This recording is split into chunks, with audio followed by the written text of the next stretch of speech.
y como muchos de ustedes me pidieron, ¿no? Algunos tienen una llave de más, un espacio de más, en esas preguntas que eran de compleción. Estoy verificando esas cosas y obviamente me estoy fijando muchísimo en la consistencia de su respuesta. Hay, por ejemplo, algunos que responden que se llama 3 veces al proceso recursivo y la cantidad de entradas que tienes es 4. Entonces, eso no es consistente, ¿cierto? Y tu cantidad de resultados que te entregan o los resultados parciales que te han ido entregando esos procesos son 5, entonces eso está mal, ¿ya? Esa clase de cosas estoy considerando para siquiera evaluar la pregunta. Eso, ¿ya? Por otro lado, solamente si tienen espacios, ya a veces es cuestión de formato, digamos, su respuesta, eso no va a tener ninguna penalización. Pero si tú me has dicho que son 2 ejecuciones y en realidad son 3, entonces eso no es lo mismo que la gente que ha respondido 3, ¿correcto? Entonces, eso se está considerando. Como ya les había explicado al día siguiente mismo de haber dado el examen, la pregunta 4, jóvenes, era, de acuerdo a la descripción y al enunciado, era conteo individual de actitudes y o sentimientos. No tenías que acumularlos, ¿correcto? Porque la acumulación era prácticamente hacer la pregunta 2. Era básicamente lo mismo. Y como ya les había comentado, y ya está la solución en Moodle al examen, bueno, esa es mi versión de solución, ¿ya? Pueden tener sus propias versiones, no hay problema, las estoy considerando todas las alternativas. Pero eso sí, muchachos, sí, y muchachas, si yo encuentro algún indicio de fraude, eso automáticamente va a tener un 1 en su nota, ¿no? Entonces les voy a también escribir por qué yo considero que hay un fraude, con quién es la copia, ya sea de lógica, o sea, 2 lógicas malas no pueden existir, ¿de acuerdo? Eso no puede suceder. Como ya les había comentado, la toma de exámenes en este semestre es algo raro por las circunstancias que nos está tocando vivir, pero por ese mismo hecho las revisiones está tomando mucho más tiempo también y obviamente la desconfianza y la confianza es algo medio raro, ¿no? Tengo confianza en ustedes, pero cuando yo veo algún tipo de fraude, mi desconfianza se enciende y empiezo a ser más incisiva en todo lo que miro. De todas maneras, no es interesante que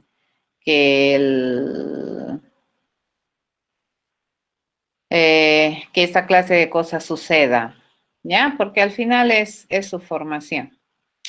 Bueno, dicho esto, tengan paciencia. Revisar exámenes no es fácil. Como les digo, son 250 exámenes y creo que voy por el 60 examen recién. Ya me falta montonera, 40 o 60 nomás recién he revisado.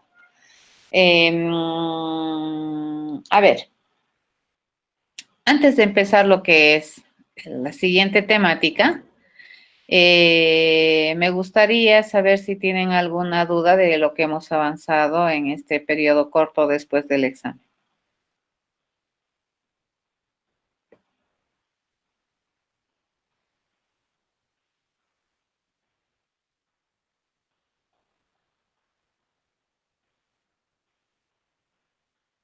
¿Alguna duda, consulta?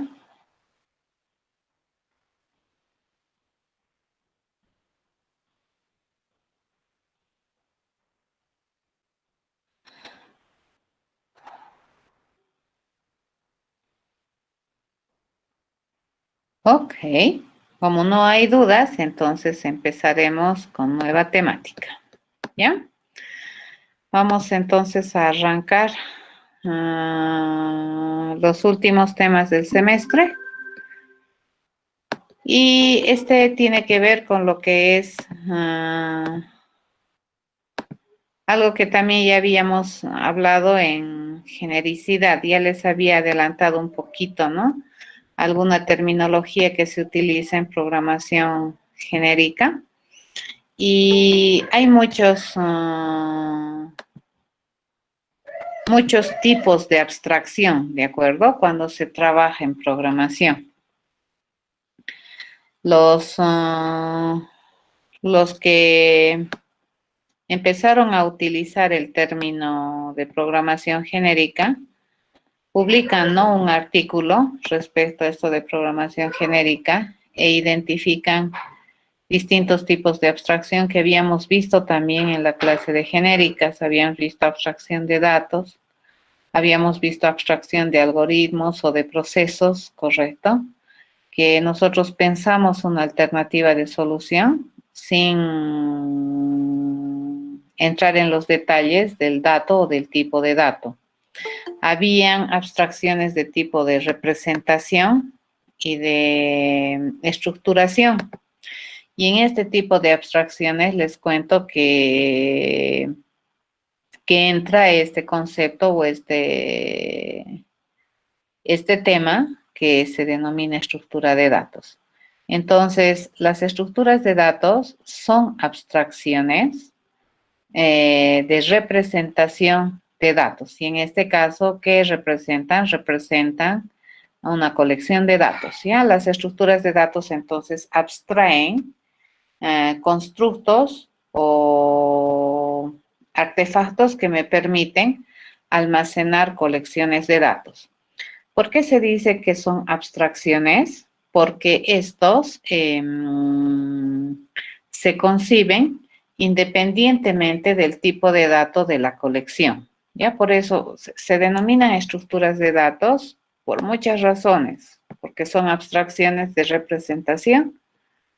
Y lo que queremos hacer con una estructura de datos es pensar en alguna contenedora, le llamaremos, que me permita almacenar colecciones de datos, ¿ya? Y no nos vamos a poner a pensar en este momento, en este instante, qué tipo de datos almacena. Eso lo vamos a tener por encima, ¿correcto? Lo vamos a abstraer.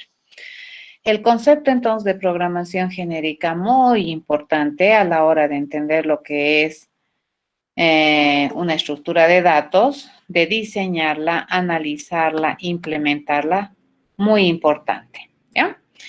Por lo tanto, a ver, ¿qué podemos decir? Una estructura de datos vendría a ser una abstracción a un tipo de datos que me permite almacenar colecciones de datos de manera dinámica. ¿Qué significa esto?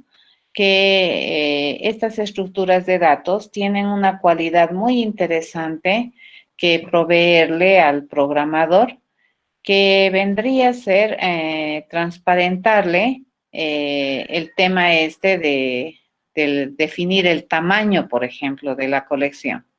Cuando nosotros tenemos una estructura de datos, usualmente vamos a operar, vamos a trabajar con esa estructura de datos, con esa colección. Y dependiendo de lo que nosotros vayamos a hacer con la estructura, entonces esta estructura va a crecer o va a decrecer por demanda, ¿ya? Las estructuras de datos son abstracciones por esta razón también. ¿Por qué? Porque suelen representar, por un lado, la colección de datos que almacena y por otro lado también abstraen procesos o procedimientos estándares que me permiten trabajar con esa colección de datos, ¿ya? Por esa razón se le considera una abstracción a una estructura de datos. Entonces, una estructura de datos es un tipo de dato muy abstracto que representa un conjunto de datos y además representa un conjunto de operaciones para poder trabajar con esa colección de datos. Las operaciones estándares que debería tener o que se debería conceptualizar en una estructura de datos, las más básicas y estándares vienen a ser 3, ¿ya? Que vendrían a permitirte insertar un elemento en la estructura, eliminar un dato en la estructura y acceder al dato en la estructura. Usualmente cuando tú almacenas algún dato, es para que en un futuro lo uses, ¿cierto? Accedas a ese dato. Lo mismo sucede con las colecciones de datos. Si nosotros vamos a tener una colección de datos, varios datos, probablemente los vamos a tener guardados en algún lugar para luego utilizarlos, ¿ya? Y para utilizarlos, ¿qué se utiliza? El acceso, ¿ya? Para proveer esta posibilidad de una estructura que es colección de datos de forma dinámica, que crece, decrece, se le provee a estas dos operaciones, ¿no es cierto? El insertar que me permite crecer la colección y el eliminar que me permite decrecer la colección de datos.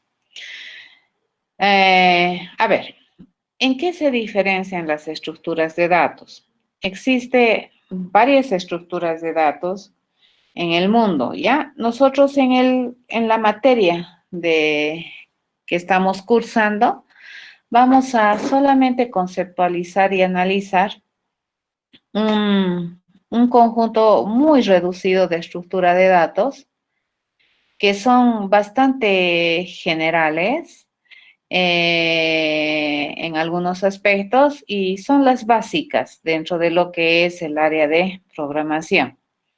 En el mundo, prácticamente cada año se libera o se entrega una estructura de datos que permite resolver algún problema particular. Entonces, la gente en nuestra área siempre está investigando, ¿no? Mejoras respecto a las soluciones que nos proveen en sistemas de servicio, sobre todo ahora que la mayoría utiliza Internet. Entonces, la gente de nuestra área anda preocupándose en ganarle milisegundos, nanosegundos a los procesos con tal de darnos un mayor servicio. Y muchas de esas mejoras tienen que ver ya sea con algoritmia básica o con estructura de datos básicos, ¿ya? De todas maneras, en la materia, nuestra misión, ¿qué cosa es? Es introducir las estructuras de datos, conceptualizarlas, analizarlas, diseñarlas e implementarlas con la finalidad de que si en un futuro ninguna estructura de datos que tu lenguaje te provee te satisface, tú puedas también diseñar tu propia estructura de datos sin temor, ¿ya? Por otro lado, ¿cuál es la finalidad también de ver esta temática de las estructuras de datos? Es movernos un poquito en nuestro pensamiento de ser programadores de un usuario final específico. Por ejemplo, programar una solución para una tarea muy específica, ¿ya? Eso solemos hacer en Intralab Program. Hemos estado haciendo en la primera parte del semestre de elementos, hemos estado resolviendo o haciendo programas para resolver problemas muy específicos. Las estructuras de datos, al ser abstracciones y representaciones genéricas, fíjense, no suelen tener un usuario específico, sino más bien suelen ser constructos que van a ser útiles a algún tipo de usuarios. Es más, las estructuras de datos se programan para programadores, ¿correcto? ¿Quiénes vienen a ser los usuarios de las estructuras de datos que vamos a conceptualizar? Los programadores. Siempre pónganse a pensar, jóvenes, que los lenguajes de programación a su vez son programas. Las bases de datos a su vez son programas. Esta misma videoconferencia que estamos utilizando, que es el Meet, a su vez es un programa, es un software, ¿correcto? Y quienes hacen o quienes desarrollan estos softwares son son programadores, ¿ya? O sea, ustedes. Por lo tanto, los lenguajes de programación, fíjense, son softwares que se llaman softwares de base, cuyos usuarios finales son los programadores. Ya es muy diferente hacer un sistema de contabilidad. Por ejemplo, tu sistema de contabilidad, ¿quién probablemente es tu usuario final? Sería un contador, puede ser, ¿no es cierto? Pero un lenguaje de programación, ¿quién es el usuario, entre comillas, final? Vendría a ser un programador. Entonces, las estructuras de datos son programas, le pondremos unidades funcionales de propósito general, usualmente genéricos, que van a ser utilizados por los propios programadores. En este sentido, cuando nosotros empecemos a implementar, a razonar una estructura de datos, al ser una abstracción de muy alto nivel, nunca jamás vamos a hacer un system in, system out, ¿de acuerdo? Porque estos constructos que vamos a armar, estas unidades funcionales que vamos a armar, no tienen la misión de estar relacionándose con un usuario final, digamos, por pantalla ni nada por el estilo, sino que va a hacer, te va a poner, te va a disponer una unidad funcional para que los programadores utilicen. Entonces, la forma de percibir, digamos, la implementación de esta clase de cosas es muy, muy, muy diferente a hacer un programa para un uso específico.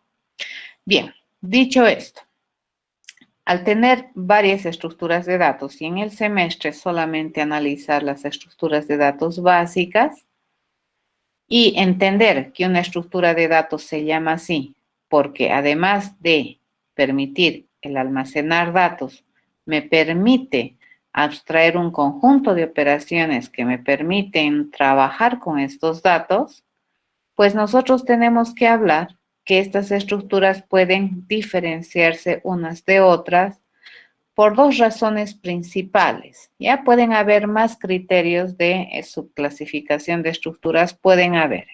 En este curso vamos a tomar estos dos criterios. Uno es la organización. Por ejemplo, si nosotros almacenamos una colección de datos en una línea o uno seguido de otro, o almacenamos en un formato jerárquico, entonces las estructuras de datos se van a diferenciar por la organización interna que se tiene de estos datos en el almacenamiento. Ya, eso se llama organización. Entonces, la colección de datos no necesariamente va a ser como una filita de datos, ya va a depender de qué es lo que queremos representar y eso va a repercutir probablemente en cómo internamente vamos a organizar el almacenamiento de esos datos. Por otro lado, las estructuras de datos también pueden diferenciarse unas de otras por la cantidad, por la cualidad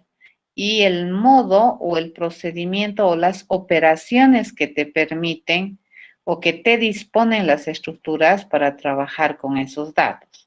Entonces, si es que estamos hablando de este criterio, digamos que son las operaciones, a eso se llama un criterio de administración.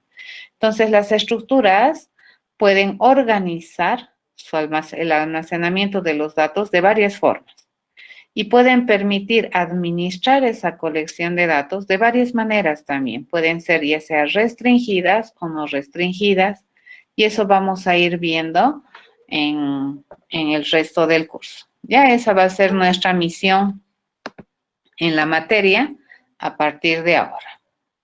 Muy bien, entonces, vamos a nosotros clasificar, bueno, esto es algo que nosotros vamos a definir para el semestre. Ya no es la única clasificación que existe en las estructuras de datos, pero para organizar un poquito el avance en la materia, vamos a organizar o vamos a clasificarlos por este criterio de que se llama la organización, ¿no es cierto? Cómo se organiza internamente el almacenamiento de los datos. Y vamos a identificar básicamente dos grandes grupos de estructuras, unas que se denominan las estructuras de datos lineales y las otras que se denominan estructuras de datos no lineales, ¿ya? Eso vamos a ver en lo que resta del semestre. Bien, empezaremos entonces. Bueno, por la organización tendríamos estas, ¿no? Las lineales y las no lineales.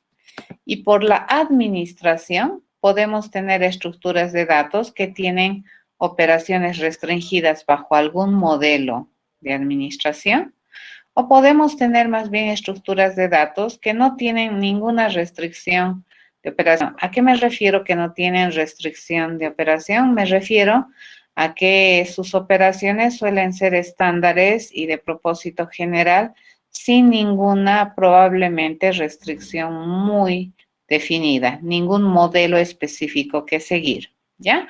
En cambio, las restringidas en operación suelen tener usualmente alguna ductilidad en su operación. Por ejemplo, pueden estar regidas por algún modelo de administración o pueden estar pensadas para mantener datos ordenados o pueden estar pensadas para, por ejemplo, privilegiar alguna operación en la estructura.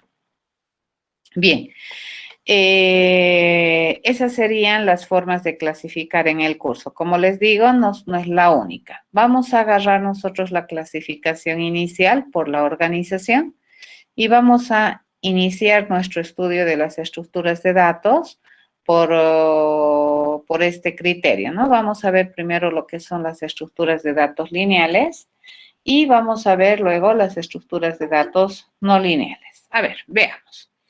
Las estructuras de datos lineales se denominan así porque resulta que cuando nosotros vayamos a almacenar la colección de datos, estos datos siempre tienen que cumplir un conjunto de propiedades que siempre vamos a encontrar en esta clase de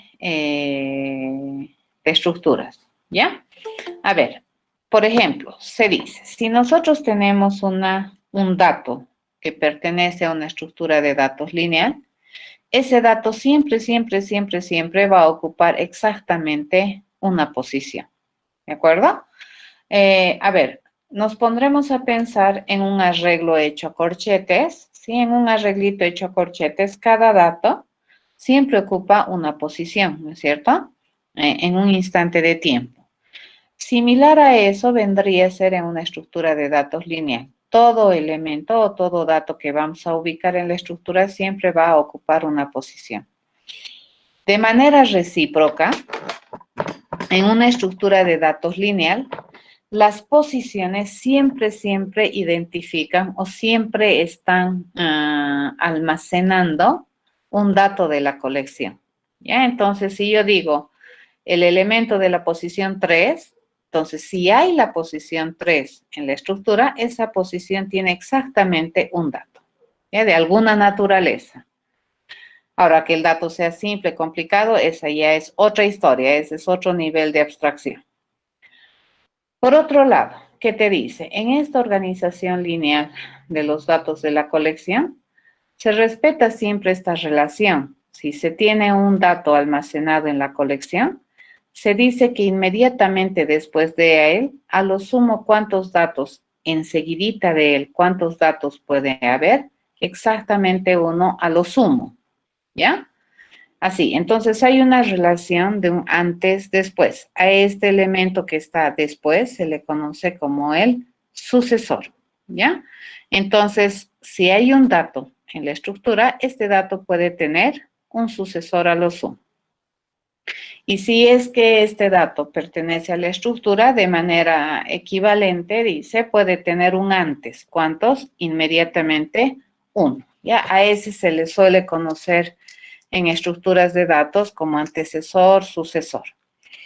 Estas reglitas permiten, fíjense, organizar el almacenamiento de la siguiente manera. Si yo tengo, por ejemplo, n elementos en la colección, entonces los elementos van a estar ubicados posicionalmente. Fíjense, voy a tener el primer elemento, el segundo elemento, el tercer elemento, el cuarto elemento, así hasta el enésimo elemento. Esa es una ubicación lineal, ¿ya? Si yo tengo este elemento que pertenece a la estructura, entonces este elemento dentro de la estructura siempre está ocupando una posición. Si yo tengo esta posición en la estructura, esa posición existe en la estructura porque ahí probablemente está almacenado un dato. ¿Estamos de acuerdo? Eso es muy importante, ¿correcto? Esto es muy importante. Estas son las dos propiedades que estamos enunciando. Por otro lado, tú dices, por ejemplo, si yo tengo el elemento E sub 3, este a lo sumo puede tener un sucesor y a lo sumo puede tener un antecesor. ¿Por qué dice a lo sumo puede? Porque es una posibilidad, porque no es una obligatoriedad siempre, ¿ya? En este caso de estructuras de datos lineales, por ejemplo, el primer elemento no tiene antecesor y aún es correcto.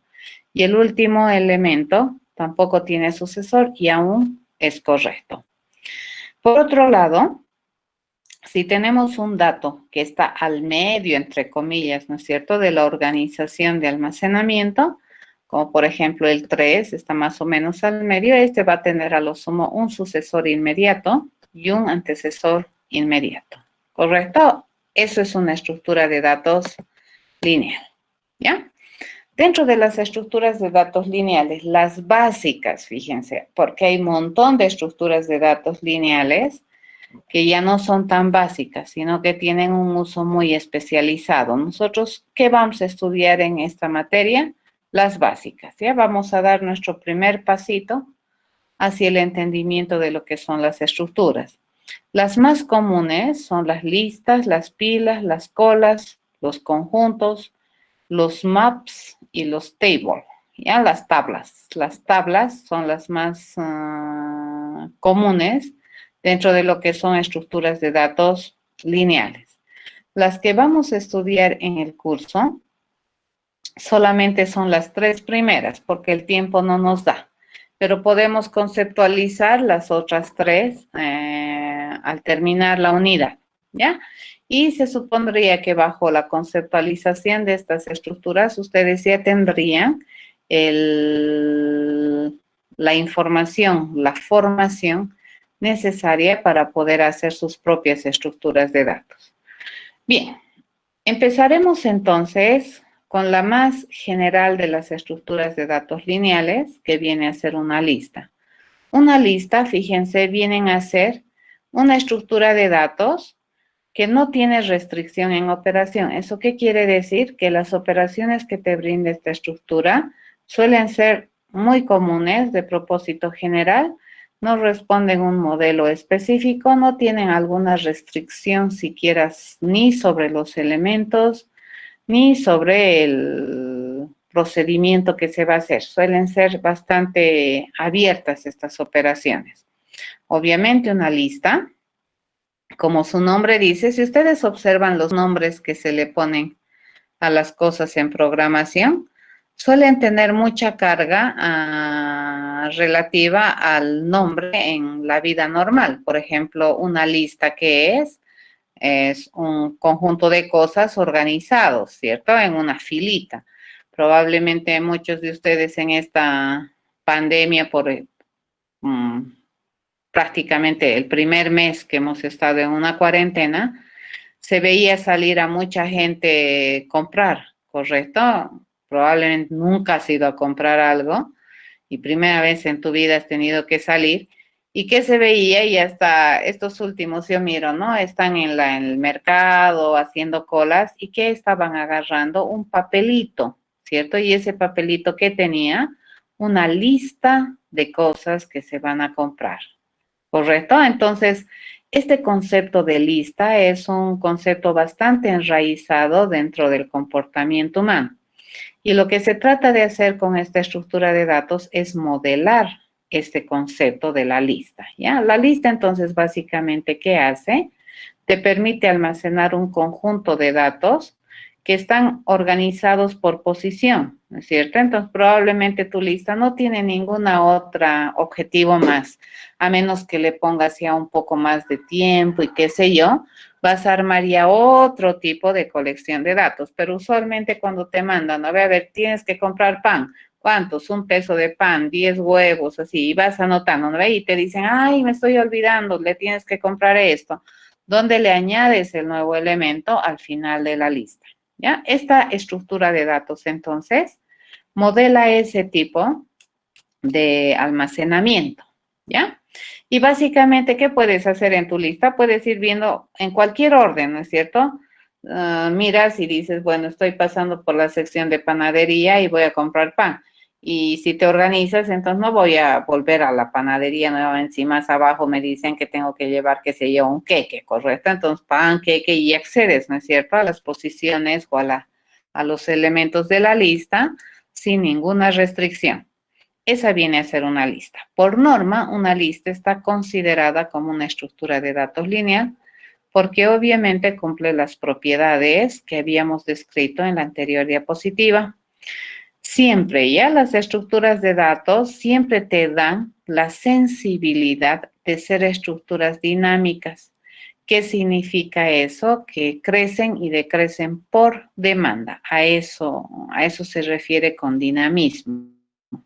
Eso es un tantito diferente, por ejemplo, a lo que nosotros conocemos con los arreglitos hechos a corchete. Cuando tenemos un arreglo a corchete, lo primero que tenemos que definir es cuántos datos yo espero almacenar en la colección, ¿cierto? Una vez que le digo 10, entonces yo tengo que a lo sumo almacenar 10.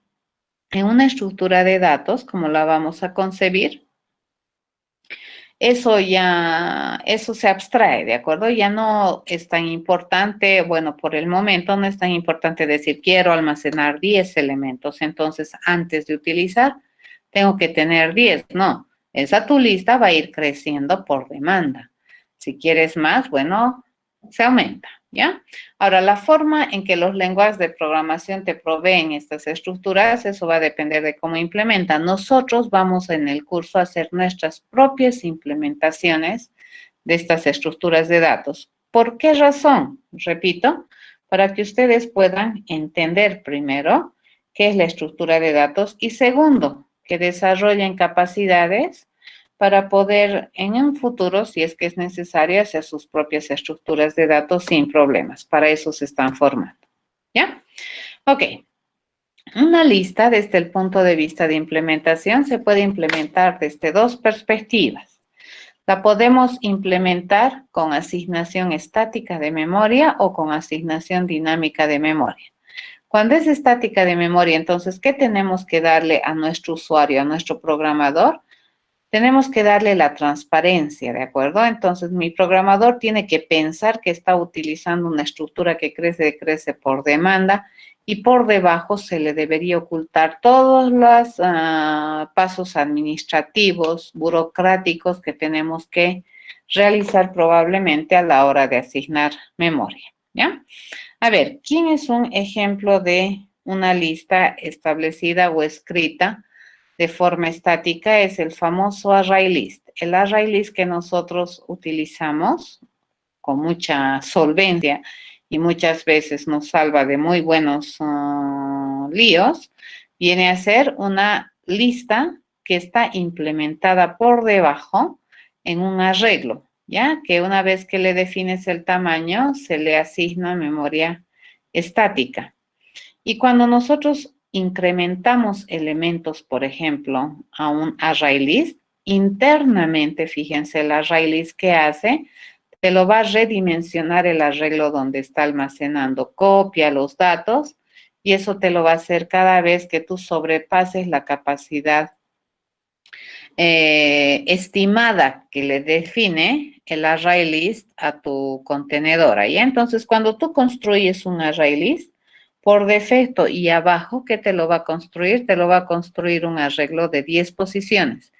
Entonces, la estimación que tiene, ¿no es cierto?, el lenguaje, en este caso, por decisión de los diseñadores de Java, es que vas a almacenar 10 datos. Pero, ¿qué pasa si almacenas el 11º dato? Por debajo te lo va a redimensionar nuevamente, pero no te lo va a aumentar un hito, te va a aumentar 10 más, ¿correcto? En la intencionalidad que sí, en el entendimiento que sí has almacenado el 11º, entonces hay mucha probabilidad de que tú almacenes el 12º elemento. Este es el ejemplo de lo que nosotros tenemos en el lenguaje de programación. Podríamos programar nuestra propia estructura de datos lista basada en arreglos, sí, tienen toda la formación en Intro a la Progra para poder hacer su propio array list. En este curso, debido a que en Intro a la Progra podrías hacerlo, no vamos a hacer una implementación basada en arreglos. Nos vamos a ir a una implementación que trabaje con asignación dinámica de memoria y que realmente asigne memoria cuando realmente lo necesitemos, ¿ya? En esta clase de implementaciones, entonces, no se requiere reservar espacios de memoria a menos que realmente los necesitemos. ¿Qué desventajas tiene esta implementación?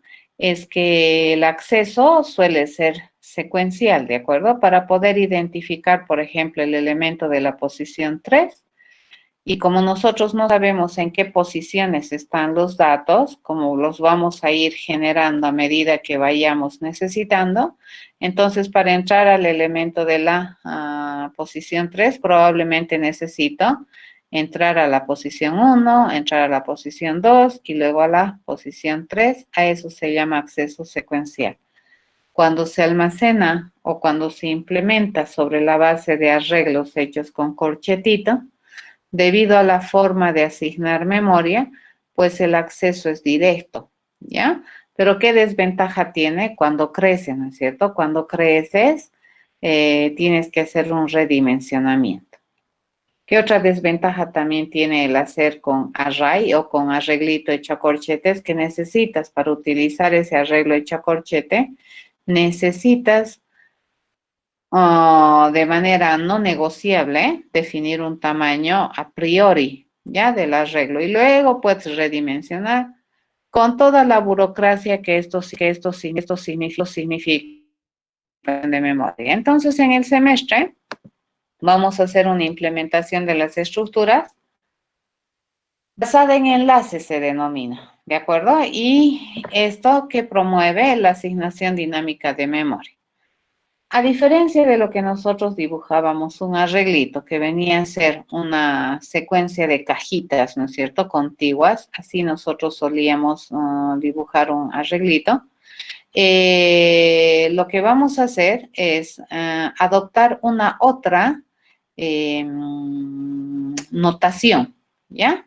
Que vendría a ser esta. Fíjense, acá nosotros tenemos en los redonditos, estamos preparando para almacenar los datos.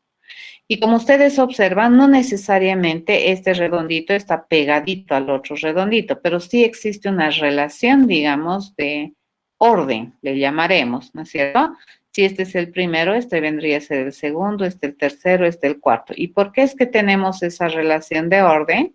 Tenemos esa relación de orden porque tenemos un enlace que me permite identificar ese orden a partir de este elemento, ¿ya? ¿Esto qué quiere decir? Que en memoria, fíjense,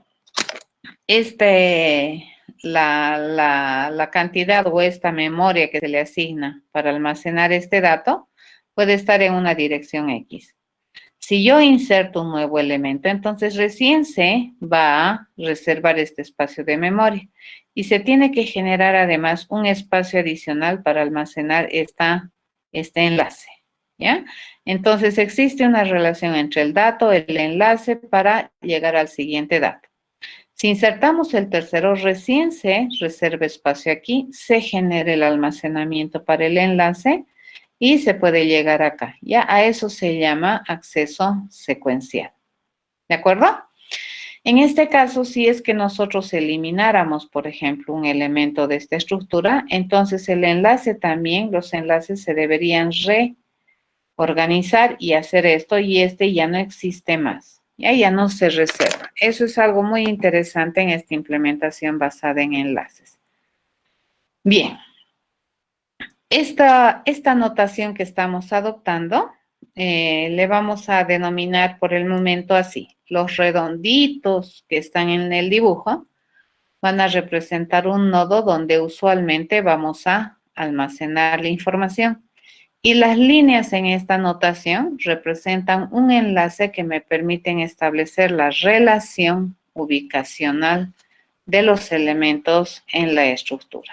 ¿Ya? Eso es. Bien, lo dejaremos acá, por favor, porque si no ya no nos va a dar tiempo, solamente tenemos, creo... Ah, no, estamos bien. Tenemos todavía 45 minutos, ¿no? Yo estoy pensando que termina a las menos cuarto. Yo me he confundido. Seguiremos entonces.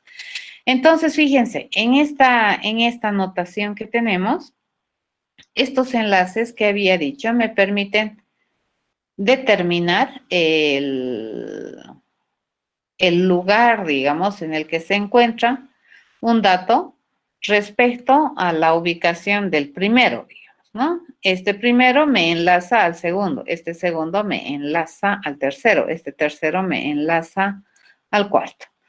A ver, si nosotros observamos esta notación, y yo digo, supongamos que este es un elemento en inspección. ¿Quién es el elemento sucesor de este? Vendría a ser este, ¿correcto? Para poder identificar el sucesor de este elemento, yo he utilizado este enlace, ¿ya?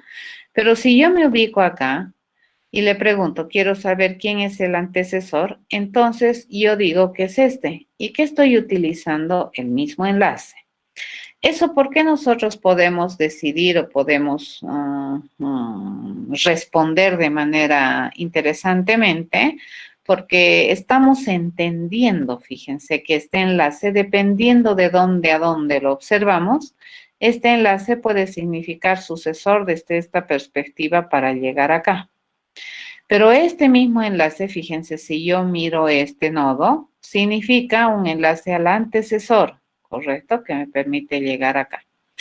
Entonces, estos enlaces, en términos de observación, y como somos entes inteligentes, podemos nosotros suponer o podemos hacer una presunción probablemente muy lógica y muy inteligente, que puede tener dos lecturas, ¿no es cierto? Dependiendo de si me paro aquí, sucesor, si me paro aquí, antecesor. Eso es completamente interesante por observación.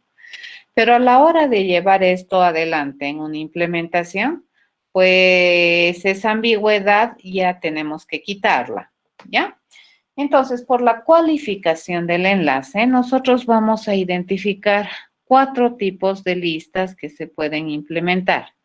En este caso, ¿a qué me refiero con la cualificación del enlace?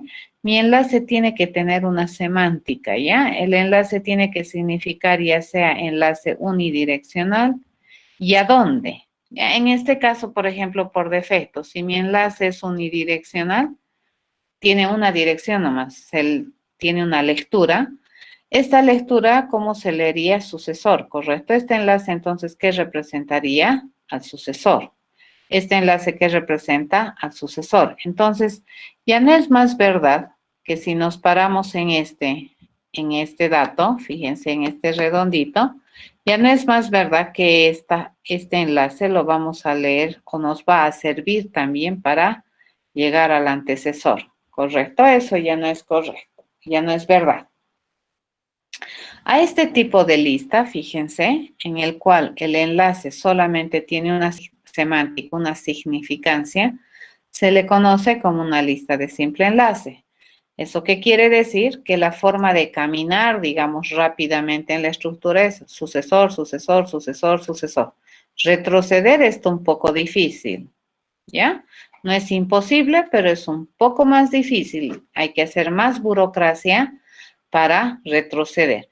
En este caso, fíjense, la forma en cómo nosotros estamos definiendo, especificar el enlace va a repercutir de manera directa en las operaciones que nosotros decidamos asignarle a las listas, ¿ya? Eso es muy importante entender. Cómo nosotros diseñamos o conceptualizamos el enlace repercute de manera directa en las operaciones que vayamos a implementar para la lista. Ok, si nosotros quisiéramos tener una movilidad un poco más abierta, movernos hacia adelante y hacia atrás, hacia el sucesor y hacia el antecesor, fíjense, yo el enlace ya no lo puedo utilizar con doble semántica. En este caso, ¿qué tendríamos que tener? Por cada dato que tenemos en la estructura, tendríamos que tener además dos enlaces, ¿correcto? De este dato, su enlace que me permite llegar al sucesor, y de este dato, su enlace que me permite llegar al antecesor.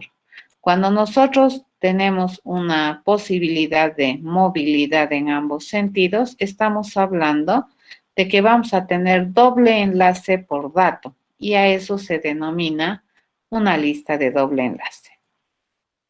¿Ya? ¿Qué otra cosa también podemos tener? Fíjense, en estas dos listas que tenemos acá, estas listas son de una pasada, de una sola pasada también se llama, ¿no? Entonces quiere decir que, entre comillas, el primer elemento de la estructura, del almacenamiento, no tiene antecesor. Y el último, no tiene sucesor, ¿correcto? Lo mismo aquí, ¿no es cierto? El primero no tiene antecesor y el último no tiene sucesor. Hay ocasiones en las cuales me interesaría tener una estructura en la cual todos los elementos tengan sucesor y todos los elementos tengan antecesor. Eso me interesaría, ¿ya? ¿Cuáles son las razones? Probablemente para modelar tipos de datos o colecciones de datos que aparentan ser infinitas, ¿ya? Nosotros tenemos que todo elemento tiene su sucesor, sin excepción, ¿ya? Entonces, el primer elemento tiene un enlace a su sucesor. Este tiene un enlace a su sucesor y así. Y el último elemento dice su sucesor, ¿quién es? Es el primer elemento. A este tipo de estructura o este tipo de diseño se le conoce como una lista circular de simple enlace. Y abajo que tenemos una lista circular de doble enlace, similar a esta, pero ¿cuál es la diferencia? Que acá tenemos movilidad en ambos lados. Van a tener harto cuidado en lo que estamos diciendo. Esta lista de simple enlace me permite movilidad, ¿ya? A partir de un dato yo me puedo mover de manera muy rápida al sucesor. Pero eso no significa que este elemento no tiene antecesor. Tiene antecesor. Pero llegar a partir de este elemento a su antecesor es difícil, ¿correcto? Porque no tengo el enlace. Pero ¿puedo saber quién es el antecesor de este elemento? Puedo, ¿ya? Entonces, acá nos estamos dando cuenta que probablemente el procedimiento para decidir el antecesor de un dato en esta configuración y en esta configuración y en esta configuración y en esta configuración va a ser diferente, ¿correcto? Por ejemplo, si yo le pregunto el antecesor de ese elemento, me va a decir no hay. Si le pregunto el antecesor de este elemento, me va a decir no hay. Si le pregunto el antecesor de este elemento, me va a decir es este. ¿Correcto? Ahora puedo llegar fácil, esa es otra historia. El antecesor de este elemento, ¿quién es? Es este. ¿Puedo llegar fácil al antecesor? Sí. ¿Ya? Si yo me paro acá y le digo, quiero saber el antecesor de este elemento, ¿tiene? Tiene. ¿Quién es? Este. ¿Puedo llegar facilito si estoy aquí? No. ¿Pero puedo encontrarlo? Sí puedo encontrarlo, lo tendría que buscar.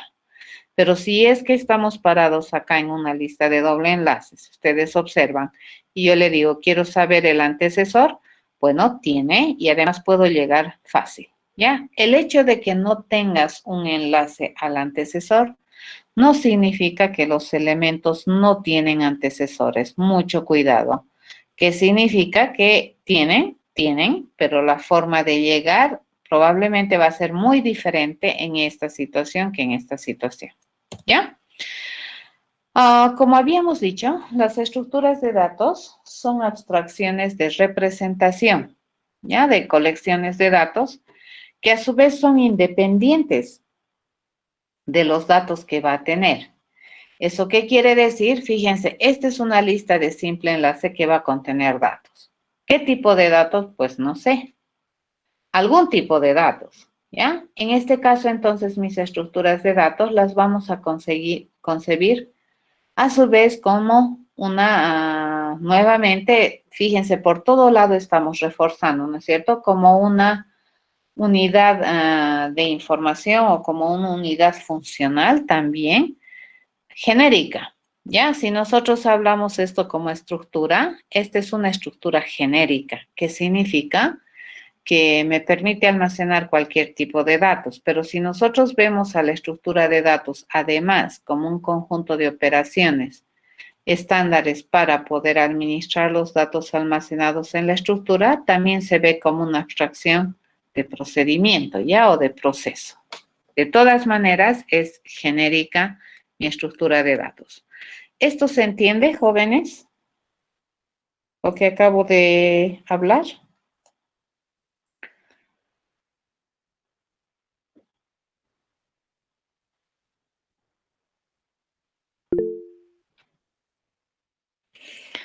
Ok, entonces es una representación, ¿cierto? Estamos haciendo una representación de lo que es una estructura de datos y estamos haciendo una representación independiente del tipo de datos. Entonces es posible que en esta estructura yo pueda almacenar cuando a mí me parezca enteros, en otras ocasiones puedo almacenar caracteres, cadenas o lo que se te ocurra. Ya puede ser tan complicado como se te ocurra almacenar en la colección. ¿De acuerdo? Entonces estamos haciendo abstracciones de representación, ¿ya? Todas estas estructuras, fíjense, al ser diseñadas o conceptualizadas como estructuras basadas en enlace, nosotros siempre deberíamos tener un punto de referencia de acceso a la estructura, ¿ya? Porque como su acceso es secuencial, la ubicación de los elementos, por ejemplo, ¿por qué yo digo que este es el segundo elemento en la estructura? Porque estoy definiendo que aquí empieza el almacenamiento, ¿correcto? Estoy definiendo que aquí empieza el almacenamiento, entonces este sería el primero, este sería el segundo, este sería el tercero, este sería el cuarto. Esa es una de las razones. La otra de las razones es importante identificar este punto de acceso porque a partir de aquí, como acabo de decir, es por donde vamos a acceder a los elementos de la colección. Entonces, si yo quiero acceder al tercer elemento, no me va a quedar otra que acceder por aquí, primero, segundo y tercero. ¿De acuerdo? Esa es la forma de acceder y eso se llama estructura de datos de acceso secuencial. ¿Qué significa CD? A ver, CE significa simple enlace, DE significa doble enlace, CSE significa circular de simple enlace y la CDE significa circular de doble enlace. ¿De acuerdo? Esos sus sufijos vendrían a ser la cualidad del enlace. Ya estamos diciendo cómo es el enlace en cada diseño, ¿ya?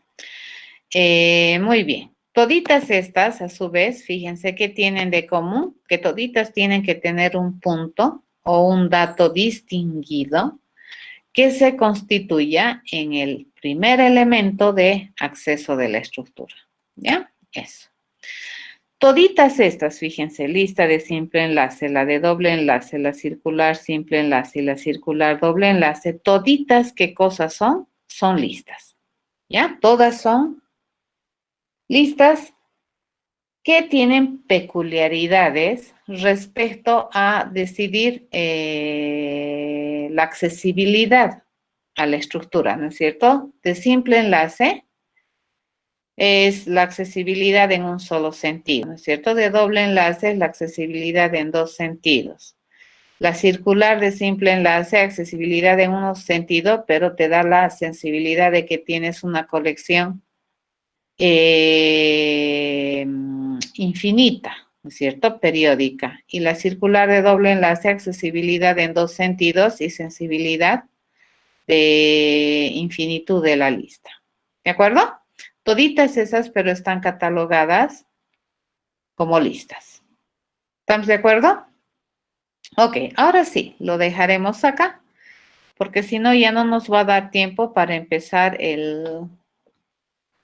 a avanzar lo que quiero avanzar, que ya tiene que ver con un poquito de diseño.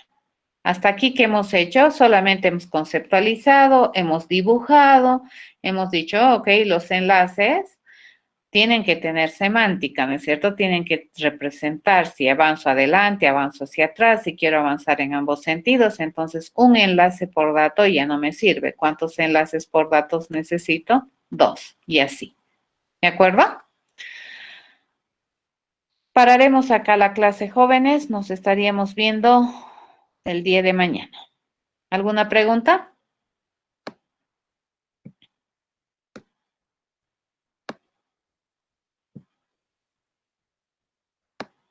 ¿Alguna consulta?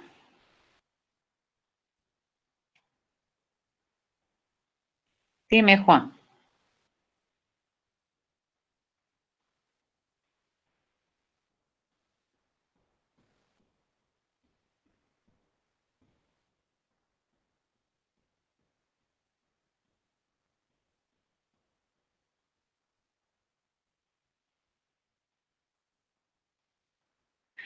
Eh,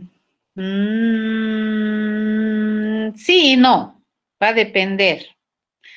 Porque, por ejemplo, va a depender de la abstracción de T. Fíjate, si nosotros tenemos que T representa un tipo de datos de muy alto nivel de abstracción, por ejemplo, si yo digo que T es una figura, entonces yo le puedo estar, fíjate, si T fuera de clase figura, entonces aquí yo le puedo poner triángulo, rectángulo, círculo, qué sé yo, paralelogramo, cosas así. Pero no le puedo poner, ¿no ve? Peras, rectángulo, estudiante, gato, no puedo hacer eso, a menos que todos sean de una misma naturaleza. Por norma, las colecciones de datos tienen una cualidad. ¿Y qué son? Que tienen, las colecciones representan a datos de un mismo tipo o de una misma naturaleza. ¿Ya? Pero aquí no podríamos decir, sí y no, te he respondido, ¿verdad, Juan? Podrías tener los datos que almacenas aquí no necesariamente pueden ser del mismo tipo, pero este T tendría que ser un tipo de dato abstracto, figura, entonces aquí triángulo, rectángulo, círculo, así. Pero no podría yo ponerle aquí una cosa tal que papa, rectángulo, estudiante, perro, qué sé yo, serpiente, no. ¿De acuerdo? Por norma las colecciones respetan el principio de ser colecciones de datos de una misma naturaleza mínimamente, si no es de un mismo tipo.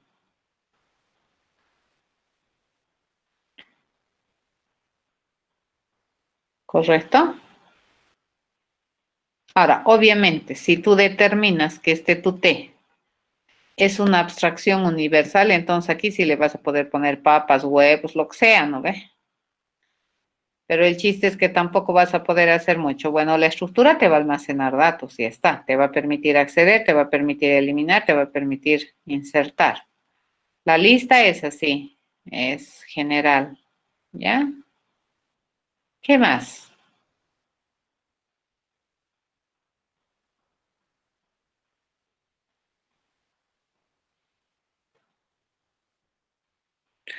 Como una variable final. A ver, explícame eso, Oliver.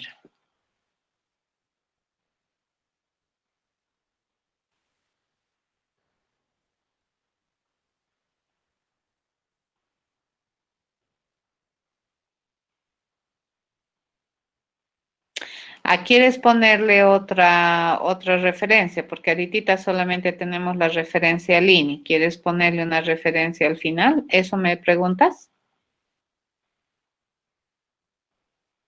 Sí, se puede, ¿ya? Se puede. En el caso nuestro vamos a implementar solo con una referencia. Hay algunas otras estructuras en las cuales sí se requiere dos referencias, pero en la lista podemos tener solo una referencia. Dos también es posible, ya depende de cómo se diseñe y se conceptualiza. ¿Qué más?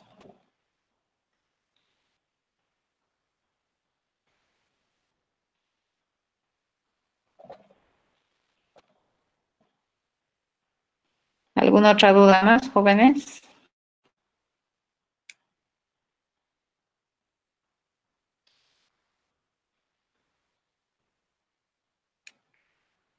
Ok, entonces nos estamos encontrando mañana. para continuar con esto de las estructuras de datos. ¿De acuerdo? Hasta mañana, jóvenes.